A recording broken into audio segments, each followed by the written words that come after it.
Bismillahirrahmanirrahim. Innal hamdalillah nahmaduhu wa nasta'inuhu wa nastaghfiruh wa na'udzu billahi min shururi anfusina wa min sayyiati a'malina. Man yahdihillahu fala mudilla lahu wa man yudlil fala hadiya lahu. Wa asyhadu an la ilaha illallah wahdahu la syarika lahu wa asyhadu anna nabiyyana Muhammadan 'abduhu wa rasuluh. Allahumma salli wa sallim wa barik ala nabiyyina Muhammad wa ala alihi wa ashabihi wa man ihtada bihadihi wastanna bi sunnatihi ila yaumiddin. Amma ba'd. Alhamdulillah, jamaah sekalian yang dirahmati oleh Allah Subhanahu wa taala, insyaallah malam hari ini kita akan mengingat salah satu peristiwa yang pernah terjadi di masa Nabi Sallallahu Alaihi Wasallam yang oleh Al-Quran itu diabadikan dengan nama Yaumul Furqan, hari pembeda. Hari pembeda itu apa? Di situ Allah Subhanahu Wa Taala menunjukkan tentang mana firqah atau kelompok yang Allah ridhoi dan Allah cintai, dan mana firqah atau kelompok yang Allah Subhanahu wa taala benci dan Allah timpakan azab di hari itu. Inilah yang kita kenal dengan peristiwa pertempuran Badar. Dalam Al-Quran ini disebut sebagai Yaumul Furqan, hari Furqan, hari pembeda. Karena dahulu bagi orang-orang Arab pada umumnya, kabilah Quraisy itu adalah panutan mereka dalam beragama. Jadi ketika Amr ibn Luhai, ini petinggi dari Quraisy dulu, nenek moyangnya dulu, setelah jauh sepeninggal Nabi Ismail alaihi salatu wassalam, sudah tidak ada lagi Nabi yang membimbing umat itu untuk bagaimana beragama, bagaimana menyembah Allah. Kebingungan masyarakat Arab itu bagaimana menyembah Allah. Hingga satu ketika Amr ibn Luhai ini datang ke mana? Datang ke Syam, mendapati ahli kitab di sana, orang-orang Yahudi dan Nasrani, mereka menyembah patung dan berhala. Wah, bagus nih. Jadi agama yang nyembah patung gini kalau dibawa ke Makkah bagus kayak gini. Maka dibelilah satu patung namanya Hubal pada saat itu, dibawa dari Syam, dibawa ke Mekah. Disampaikan kepada orang-orang Syam bahwasanya ya sudah, sembah ini. Saya mendapati ahli kitab di Syam itu menyembah berhala seperti ini. Maka sejak Amr bin Luhai itu mentradisikan untuk menyembah berhala, sedikit demi sedikit patung itu bertambah di Ka'bah. Hari demi hari, tahun demi tahun, abad demi abad, sehingga kebiasaan menyembah berhala ini menjadi berurat berakar. Dan yang dianggap sebagai yang paling paham dengan agama adalah kabilah Quraisy. Pada saat Allah Subhanahu wa taala mengutus Nabi Muhammad sebagai nabi terakhir, Nabi Muhammad datang dengan ajaran untuk meninggalkan penyembahan terhadap patung-patung itu. Sehingga masyarakat Arab bertanya-tanya, ini mana yang benar nih? Selama ini Quraisy-lah yang kami anggap sebagai pemuka agama. Kemudian datang seorang dari tengah-tengah kabilah Quraisy sendiri menyampaikan ajaran yang jauh berbeda dari ajarannya kabilah Quraisy. Mana yang harus kita ikuti? Nah, sehingga orang-orang Arab pada saat itu pakai patokan yang gampang-gampang saja. Gampangnya gimana? Lihat, ketika tahun gajah, ada tentara gajah datang, tetapi dengan kekuatan militer sebesar itu nggak mampu menaklukkan Ka'bah. Kesimpulannya orang Arab bahwasanya Ka'bah ini tidak pernah dikuasai oleh orang yang tidak diridhoi oleh Allah. Maka siapa yang menguasai Ka'bah, itulah yang diridhoi oleh Allah. Maka lihat siapa yang menang nanti, Muhammadkah ataukah Quraisy, maka itu yang menang. Maka ketika Allah perlihatkan pada pertempuran Badar, ternyata Nabi Muhammad yang menang dengan jumlah pasukan yang sedikit, sementara bala tentaranya Abu Jahal pada saat itu berjumlah 1000 orang, kok bisa kalah dengan yang jumlahnya 300 seperti itu gitu kan. Maka diketahui bahwasanya ini Allah Subhanahu wa taala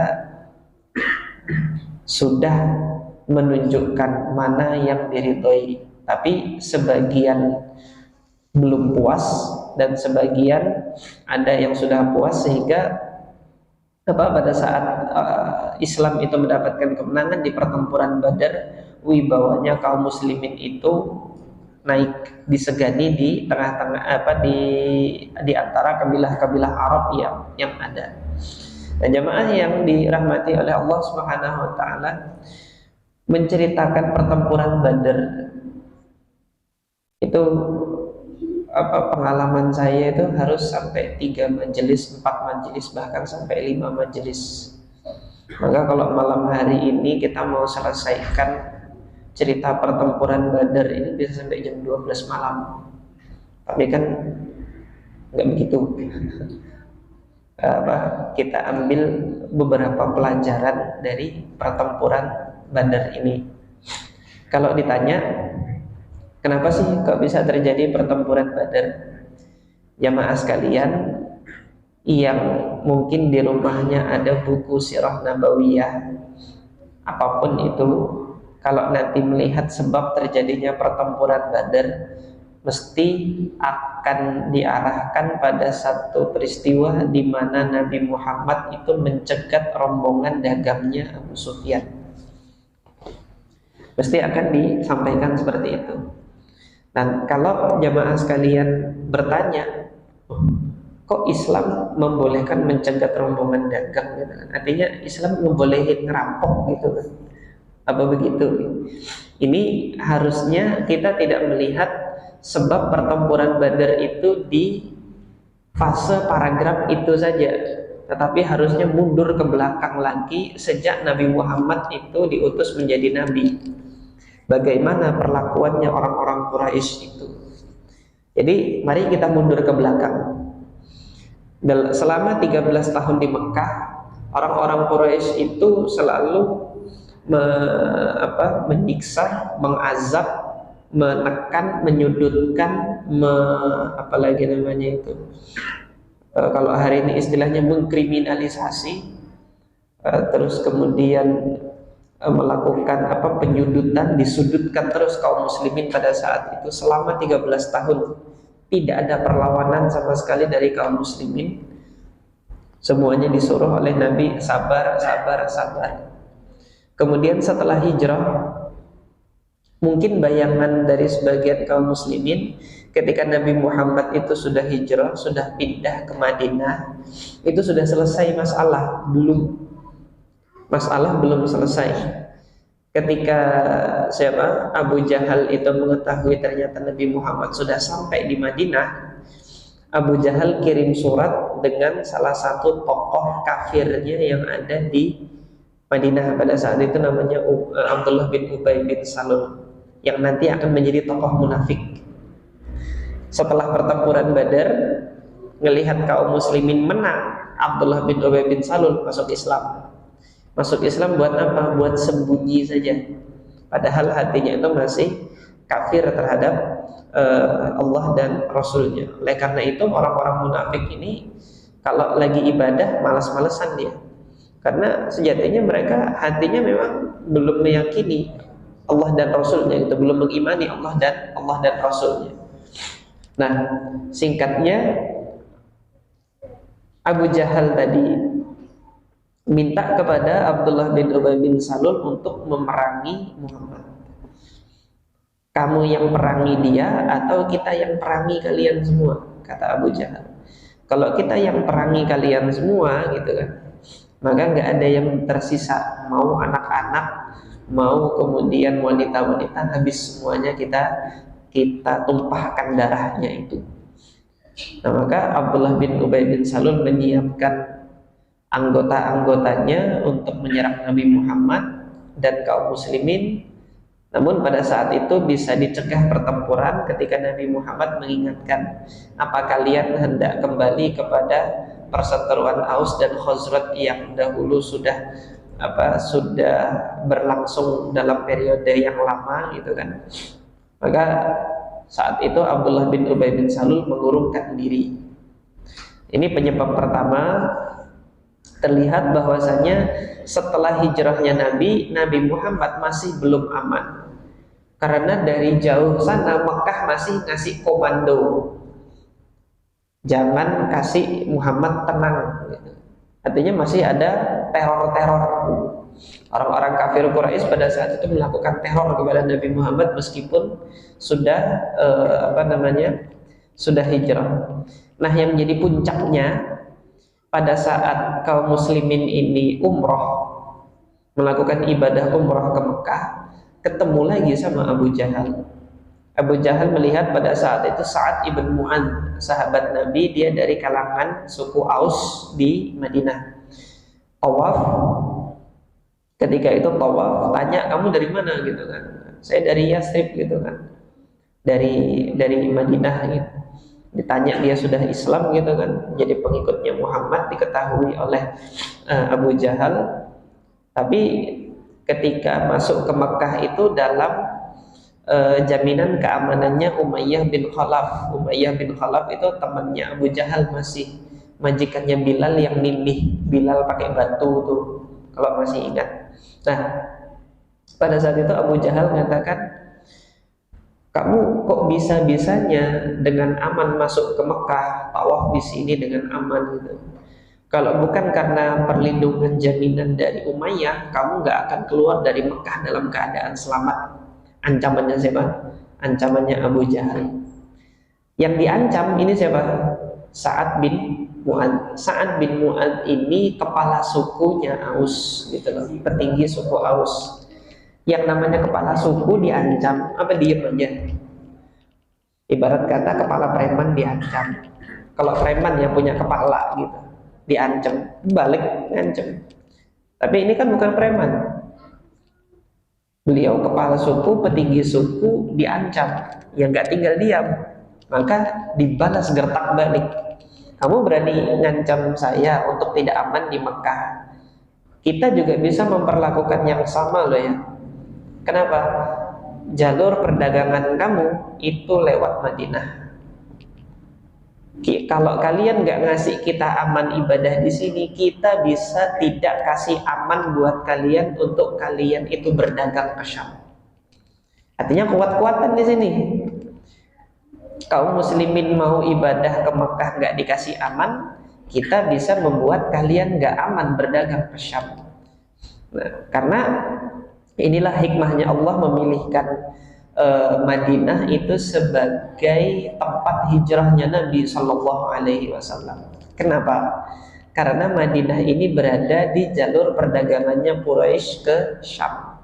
Jadi jamaah sekalian, Quraisy itu orang-orang Mekah hidupnya itu kan dari perdagangan. Kalau mereka nggak dagang, nggak makan. Mereka nggak dagang, nggak hidup. Mau nanam apa di sana? Kita alhamdulillah di Nusantara ini, di Indonesia ini, kalau kemudian nggak ada duit, di depan rumah cangkul gitu kan, tanam kedelai, tumbuh kedelai, bikin tempe, bisa untuk mengenyangkan perut. Lah di Mekah, apa yang mau ditanam di sana? Di depan rumah itu sudah bebatuan, pegunungan batu gitu kan. Batu itu mau ditanam apa di situ? Ditaruh biji kurma di situ, tidak akan tumbuh di situ. Nah, sehingga mereka sangat bergantung sekali dari sektor perdagangan. Jadi kebutuhan-kebutuhan pangan mereka itu impor semua. Jadi orang-orang Mekah itu importir. Mereka semuanya adalah importir. Nah, ekspor juga, apa yang diekspor ya? Kerajinan-kerajinan tangan. Mereka membuat gerabah, itu yang diekspor. Artinya dijual keluar. Tetapi untuk kebutuhan pangan, pakaian itu semuanya ngambil dari luar. Nah, jadi kalau perdagangan mereka itu lumpuh, maka sudah kehidupan mereka ya lumpuh gitu.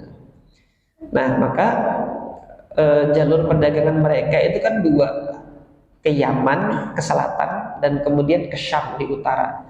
Ketika mereka menuju ke Syam itu lewat Madinah gitu. Sementara Madinah jadi pusat peradabannya kaum muslimin. Oleh karena itu tidak akan rela mereka kaum muslimin membangun peradaban di Madinah. Maka ini sudah ancaman dari Sa'ad bin Mu'adz. Kalau masih mengancam kami untuk tidak aman ke Mekah, kami juga bisa mengancam Anda ketika Anda berdagang ke Syam. Jangan lewat sini gitu loh. Ini jalan kami gitu. Tapi namanya Abu Jahal masih tetap ngotot gitu kan. Tetap mengancam, tidak memberikan rasa aman bagi kaum muslimin yang ibadah ke Mekah. Oke. Akhirnya Allah izinkan untuk berperang. Itu di tahun kedua Hijriah sudah kasih pelajaran. Mereka tidak memberikan aman bagi kalian ketika masuk ke Mekah. Kalian silahkan untuk memberikan ketidakamanan bagi mereka ketika mereka dagang. Maka didengarlah rombongan dagangnya Abu Sufyan keluar bersama dengan 40 pasukan. Jadi satpamnya itu cuma 40, Bapak Ibu sekalian. Menjaga harta yang kalau dirupiahkan itu sampai 200 triliun. Kalau dirupiahkan itu berapa ribu dinar gitu, berapa juta dinar yang dibawa itu kan dagangannya itu. Nah, kalau dirupiahkan bisa sampai 200 triliun seperti itu. Dijaga 40 orang. Kalau begitu hitung-hitungannya 40 cukup berapa pasukan? 2 kali lipat saja itu udah cukup. Artinya Rasulullah kalau bawa 100 orang cukup untuk menghadapin 40 ini, ya kan? Tetapi untuk jaga-jaga sudah bawa 3 kali lipat dari 100, 300. Sebagian kitab sirah kan kalau Bapak Ibu baca ada 313, itu dia yang disebutkan itu. Nah, bawalah 300 orang ini semuanya sukarela. Rasulullah nggak memaksa, ayo siapa yang mau. Kita mencegat rombongan dagangnya Abu Sufyan ini sebagai bentuk pembalasan kita tidak diberi aman untuk ibadah ke Mekah. Nah, itu dicegat seperti itu untuk jangan lewat di sini gitu kan. Nah, Abu Sufyan ini orangnya cerdas. Nanti pada saatnya Abu Sufyan memang masuk Islam nanti. Pada saat itu dia masih petingginya Quraisy. Jadi sangat keras permusuhannya terhadap Nabi Muhammad. Beliau orangnya cerdas dan kemudian waspada, selalu mencari kabar berita ini Muhammad dan pasukannya sampai mana gitu kan. Sehingga kejarannya Nabi Muhammad ini lolos. Untuk jaga-jaga, Abu Sufyan juga kirim pembawa berita dengan kuda yang tercepat ke Mekah, ngasih tahu ini rombongan dagang kita ini, harta kalian ini sedang terancam oleh Muhammad. Pasukannya Muhammad ada 300 orang ini hendak menghadang rombongan dagang kita. Bahkan mendengar berita ini, keluarlah siapa? Abu Jahal itu dari Mekah berangkat membawa 1.500 pasukan. 1.500 pasukan dibawa dari mana? Dari Mekah untuk mengcover, melindungi 40 orang yang menjaga rombongan dagangnya Abu Sufyan ini tadi. Nah, di tengah perjalanan ternyata Abu Sufyan ini karena tadi cerdas, beliau waspada, berhasil lolos dari kejarannya Nabi Muhammad karena lewat jalan pantai. Nabi Muhammad nggak terkejar lagi sudah ini. Nah, sudah tidak terkejar, maka kirim berita cepat. Abu Sufyan mengirim berita cepat kepada Abu Jahal, sudah balik saja kalian, aku udah selamat, dagangan kita udah selamat, Muhammad gak bisa ngejar kita, silahkan kalian balik. Maka 500 orang dari 1.500 tadi balik, semuanya dari kabilah Bani Zuhrah. Sisa 1.000, kata Abu Jahal, udah kepalang tanggung, saya udah pakai baju besi, udah bawa pedang kayak gini, mati sekalian. Saya udah gregetan dari dulu kepengen membunuh Muhammad, ini melihat Muhammad mati di hadapan saya. Karena percobaan pembunuhan kepada Nabi Muhammad kan gagal terus semenjak di Mekah itu. Nah, karena sudah di pertempuran ini sekalian. Tapi memang pada hari itu orang-orang kafir Quraisy itu hendak mengantar nyawa. Berangkatlah 1000 ini ketemu di lembah Badar. Nah, inilah yang kemudian Allah Subhanahu wa taala abadikan di dalam Al-Qur'an. Jamaah sekalian bisa dilihat itu di surah Al-Anfal ayat yang ke-7. Allah Subhanahu wa taala berkalam, wa id ya'idukumullahu ihdal ta'ifataini annaha lakum. Ingatlah ketika ketika Allah Subhanahu wa taala menjanjikan kepada kalian bahwasanya kalian itu akan ketemu dari satu dari dua rombongan ini. Rombongan pertama itu rombongannya Abu Sufyan yang bawa harta dagangan triliunan tadi, dijaga oleh personil yang sedikit. Rombongan kedua adalah rombongan yang dibawa oleh Abu Jahal, jumlah pasukannya 1000 gitu kan, harta rampasannya sedikit. Kira-kira kalau dihadapkan pilihan yang seperti ini, menurut Bapak Ibu jamaah sekalian, mana yang mudah, mana yang sulit? Yang pertama mudah, hartanya banyak, penjaganya sedikit. Yang kedua, hartanya bisa dibilang gak ada, dan jumlah personilnya banyak. Nah, dalam kehidupan kita, kalau diberi pilihan, sebenarnya kita lebih memilih yang mudahkah atau yang ada perjuangannya? Nah, gitu. Nah, di sini Allah Subhanahu wa taala mengajarkan kepada kita di ayat ini, surah Al-Anfal ayat yang ke-7 ini. Ingat, wa id ya'idukumullahu ihdat ta'ifataini annaha lakum. Allah tegaskan di situ, wa tawaddun.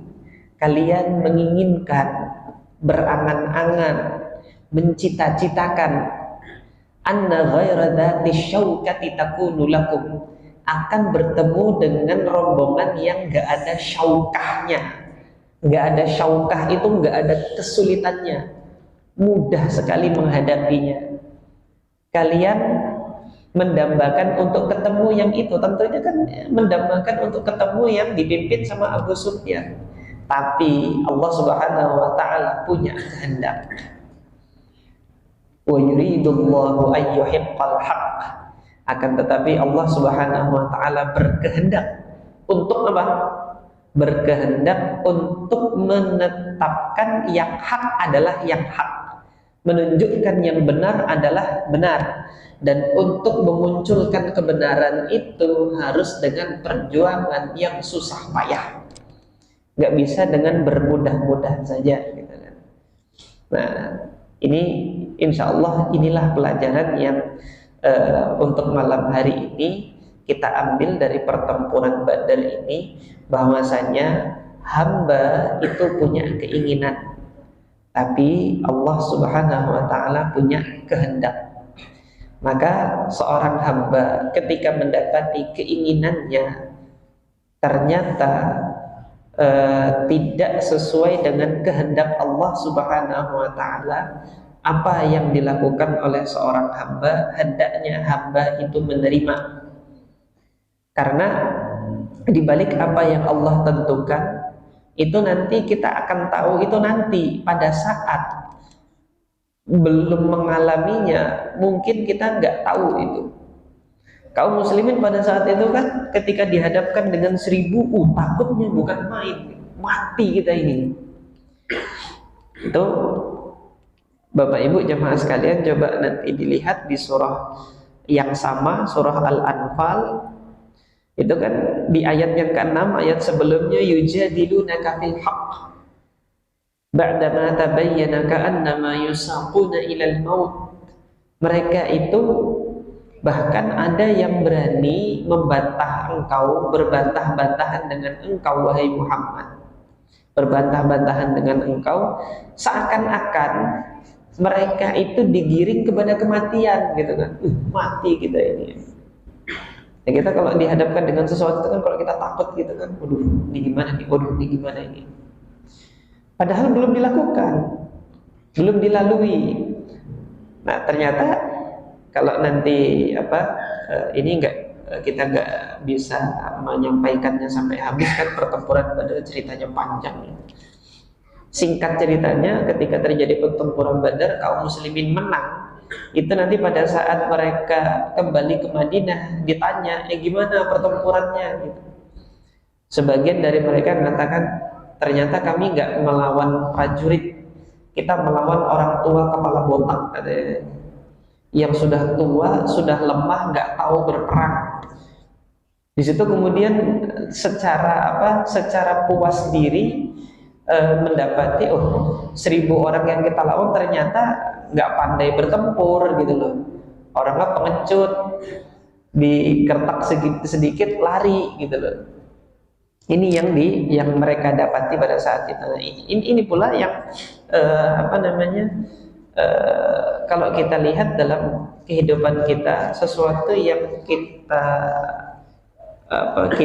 asumsikan atau kita anggap sulit, wah kalau kayak gini sulit, kalau kayak gini sulit, tetapi ketika kita lalui, ketika kita lakukan, ternyata bisa. Ini contohnya sudah ada dalam pertempuran Badar. Kalau kita lakukan, pada saat kita lakukan, disitulah nanti Allah Subhanahu Wa Taala memberikan bimbingan pertolongan. Nah, jadi kaum muslimin pada saat itu kan lihat susah, 1000 ini gimana ini. Jangankan kaum muslimin, Nabi Muhammad sendiri kan ketakutan pada saat itu. Sampai doanya Nabi Muhammad yang terkenal pada saat pertempuran Badar itu kan apa? Allahumma intahlik hadhil fi'ah lam tu'bad abadan. Kalau engkau hancurkan, binasahkan kelompok pasukan yang kecil ini, yang 300 ini di hari ini, engkau tidak akan disembah selama-lamanya ya Allah. Saking Nabi Muhammad itu khawatirnya pada saat itu. Tetapi pada saat pertempuran berjalan, Allah berikan pertolongan, Allah utus pasukan malaikat, Allah abadikan di dalam surah Ali Imran. Nah, ini dalam surah Al-Anfal itu, kalau Bapak Ibu lihat surah Al-Anfal itu cerita perang Badar dari awal sampai akhir itu. Ada di situ semua cerita perang Badar itu. Nah, dalam surah Ali Imran kan, إذ تقول للمؤمنين أن يكفيكم أن يمدكم ربكم ب3,000 من الملائكة منزلين. Allah pernah bertanya kepada engkau wahai Muhammad, ingat itu ketika engkau mengatakan kepada orang-orang kalau kami lipat gandakan gitu kan, kami lipat gandakan dengan 3.000 malaikat, cukup atau enggak gitu kan. Bala in tasbiru wa tattaqu, bahkan gitu kan kata Allah, kalau kalian bersabar lagi dan lebih bertakwa lagi, Allah akan berikan 5.000 malaikat bi 5,000 minal malaikati musawwimin. 5.000 malaikat lagi akan Allah lipat gandakan lagi ketika kalian bertambah sabar, artinya menghadapi, tetap tidak kabur dari pertempuran, tidak lari dari kenyataan, tidak lari dari kesulitan yang dihadapi pada saat hidup. Allah Subhanahu Wa Taala akan memberikan pertolongan itu hingga 5 kali lipat lagi gitu, dengan kemudahan-kemudahan yang Allah berikan. Nah, ini pelajaran yang bisa kita ambil dari pertempuran Badar ini, bahwasanya di dalam kehendak Allah, hendaknya kita tunduk pada kehendak Allah, pada takdir Allah. Ketika kita mendapati takdir Allah tidak sesuai dengan apa yang kita inginkan, ketahuilah bahwasanya yang Allah kehendaki itu lebih baik dari apa yang kita inginkan. Apa yang Allah kehendaki itu lebih baik daripada apa yang kita inginkan. Dan nantinya mungkin kalau kita memaksakan keinginan kita kepada Allah, ternyata Allah kabulkan keinginan kita, baru akan kita rasakan betapa nikmatnya dahulu sebelum Allah kabulkan keinginan. Contoh, yang sudah punya istri 1 kepengen istri 2 kan, pas betulan dikasih Allah 2, pusing nanti kan. Lebih enak punya istri 1 ternyata. istri gua berantem terus gitu kan. Coba yang punya kendaraan, ketika dulu masih pakai sepeda mungkin berangan-angan andai kata punya motor mungkin lebih cepat gitu. Ternyata ketika punya motor, harus dirawat ya. Kalau sepeda nggak ada ganti oli gitu. Motor tiap harus ganti oli, terus kemudian isi bensin harus ngantri gitu kan. Ternyata lebih nikmat punya sepeda. Dan demikian, saya punya sahabat ketika masih di Samarinda ini dinas, kan beliau PNS dinas di Samarinda, tetapi orang tua itu di Jawa. Kepengen mutasi, minta doa sama Allah biar mutasi ke Jawa supaya dekat dengan orang tua. Niatnya baik, mau birrul walidain ini kan, itu keinginan. Tapi ternyata Allah kan punya kehendak di sini. Ketika mintanya itu terus, akhirnya Allah kabulkan permintaannya. Sudah nih, sekarang saya kasih kamu di Jawa. Pindahlah beliau ke Jawa. Ketika pindah ke Jawa, ternyata mendapati lingkungan kerja itu tidak sebaik ketika di Samarinda sini. Terus mau ikut pengajian kok kayaknya sulit di sini gitu kan. Terus kemudian lingkungan dengan tetangganya itu kok juga tidak baik, tidak sebagaimana ketika di Samarinda. Barulah di situ menyadari bahwasanya yang dahulu Allah anugerahkan itu ternyata lebih nikmat daripada yang disangkakannya itu lebih baik. Nah inilah kita sebagai seorang hamba hendaknya tunduk pada kehendak Allah. Apa yang Allah berikan pada kita saat ini hendaknya banyak-banyak disyukuri.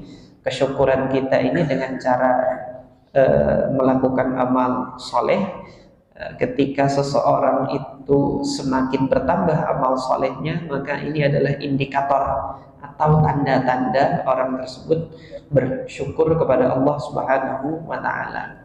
Sampai di sini silahkan jamaah sekalian kalau ada yang ditanyakan atau didiskusikan, entah tentang pertempuran Badar ini atau yang lainnya, kami persilakan. Terima kasih. Yeah. Dari awal tadi tentang peristiwa terjadi di Kota Mekah, ada kampung yang bernama Hubal dan kampung yang lain. Pertanyaannya sekarang ini kan di medsos beredar itu ada bisa Bunda di Yesus yang benar itu dimana kita menghadapi lagi merah supaya kita jangan sampai salah. Iya, kemarin memang sempat viral, itu diviralkan oleh salah seorang yang ditokohkan oleh jamaahnya gitu kan, bahwasanya ada riwayat yang menyatakan bahwasanya ketika Fathu Makkah itu Nabi Muhammad itu memerintahkan untuk menghancurkan semua patung-patung, gambar-gambar lukisan di Ka'bah itu semuanya dihapus kecuali gambarnya Isa ibn Maryam. Riwayat ini ada di dalam kitab Akhbaru Makkah lil Faqihi. Akhbaru Makkah lil Faqihi ini dia adalah referensi sejarah, bukan referensi hadis. Jadi yang namanya referensi sejarah itu adalah apapun riwayat yang sampai itu dihimpun tanpa adanya proses seleksi, ini riwayat valid atau enggak valid gitu. Pokoknya himpun aja dulu gitu. Nah itu yang namanya referensi sejarah seperti itu. Nah di masa abad pertengahan dahulu, kaum muslimin itu memiliki perangkat untuk bisa membedakan mana riwayat yang valid dan mana riwayat yang tidak valid. Karena pada saat itu madrasah hadis kan banyak. Jadi pengetahuan tentang ilmu rijal, tentang tokoh-tokoh yang ada di dalam sanad itu diketahui oleh banyak orang, sehingga ketika ada seseorang mendapatkan suatu kabar dan dia menyebutkan sanadnya, maka tradisi keilmuan yang ada pada saat itu, ini riwayatnya, ini sanadnya, antum lihat sendiri layak atau tidak gitu loh. Sehingga makanya Al-Faqihi itu dalam akhbar Makkahnya itu beliau tidak mengomentari ini sanad dhaif atau tidak dhaif gitu. Ini pada periode 300 Hijriah 400 sampai 400 Hijriah seperti ini. Nah, baru kemudian pada periode 500 Hijriah 600 sampai 700, ketika pengetahuan kaum muslimin itu tentang ilmu rijal itu semakin jarang gitu kan, barulah muncul para ulama itu yang memberikan penilaian di dalam kitab-kitab mereka, kalau ini sahih, ini tidak sahih, ini sahih, ini tidak sahih gitu kan. Nah, singkatnya ya, riwayat itu adalah riwayat yang tidak valid. Ada kelemahan di dalam sanad tersebut, karena kitab Akhbaru Makkah lil Faqihi ini dan kemudian kitab Akhbaru Makkah itu kitabnya ada banyak, bukan hanya disusun oleh Imam Al-Faqihi saja. Selain dari itu ada yang riwayat yang demikian ini yang di dalam yang menyebutkan bahwasanya Nabi Muhammad mengecualikan penghapusan gambar Nabi Isa alaihi salatu wassalam yang ada di situ, itu adalah riwayat yang tidak valid dan riwayat yang tidak benar, yang seperti itu. Nah, oleh karena itu hendaknya kita mengoreksi kembali. Nah, kalau jamaah sekalian mau tanya di mana bisa belajar itu gitu kan, alhamdulillah kalau untuk di Samarinda ini, kalau mau kuliahnya nanti yang masuk kuliah di IN itu di mana, masuk di prodi ilmu Al-Quran dan tafsir, itu ada mata kuliahnya untuk mempelajari ilmu rijal di situ, untuk menyeleksi, mengoreksi mana tokoh-tokoh perawi yang riwayatnya itu layak diambil dan mana tidak diambil. Itu teman-teman bisa kuliah di IAT itu, atau kalau mau belajar hadis yang di mana, di Jakarta sana, ya datang ke pesantren hadis Darussunnah yang dahulu sebelumnya dipimpin oleh Kiai Haji Ali Mustafa Yakub, dan sekarang itu diteruskan oleh putra beliau Gus Dia. Nama putra beliau itu Diaul Haq. Ini adik kelas saya di Madinah dan alhamdulillah sekarang meneruskan kepemimpinan pesantren Darussunnah itu sebagai wasiat dari ayah beliau. Mudah-mudahan Allah tambahkan keberkahan bagi pesantren tersebut. Ini pesantren yang khusus mempelajari ilmu hadis di Indonesia, dan alhamdulillah untuk pertama kalinya di Indonesia. Jadi bagi teman-teman nanti yang mau belajar hadis bisa sekalian langsung ke sana gitu kan. Dan di Jakarta sana insya Allah pakar-pakarnya ada lebih banyak gitu. Nah, jadi demikian itu untuk yang riwayat itu adalah riwayat yang tidak valid. Yang lain silahkan.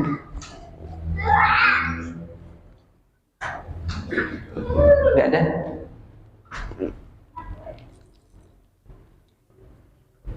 Atau dicukupkan? Jadi ini tidak terasa kan, insya Allah 2 bulan berapa hari lagi sudah Ramadan lagi. Sudah Ramadan lagi. Ya, insya Allah kalau Allah berikan kesempatan bulan depannya, pengajian bulan depan, mudah-mudahan kita akan membahas tentang tarikh Ramadan atau bagaimana kita mempersiapkan diri kita untuk Ramadan, dan juga beberapa perihal yang kita lakukan di bulan Rajab dan di bulan Sya'ban. Berkenaan di bulan Rajab, di bulan Sya'ban, apa yang kita lakukan untuk menyambut bulan Ramadan ini, insya Allah akan kita bahas nanti pada pertemuan bulan yang akan datang insya Allah biidznillah. Ini yang untuk ini ada lagi yang ditanyakan atau cukup? Kalau cukup, kita tutup pengajian malam hari ini. Mudah-mudahan Allah berikan keberkahan kepada upaya kita untuk mempelajari agama Allah ini, dan mudah-mudahan menambah keimanan kita dan semangat kita untuk taat kepada Allah, semangat kita untuk melaksanakan apa yang Allah perintahkan dan menjauhi yang Allah larang. Subhanakallahumma rabbana wa bihamdika asyhadu an la ilaha illa anta astaghfiruka wa atubu ilaik. Assalamualaikum warahmatullahi wabarakatuh.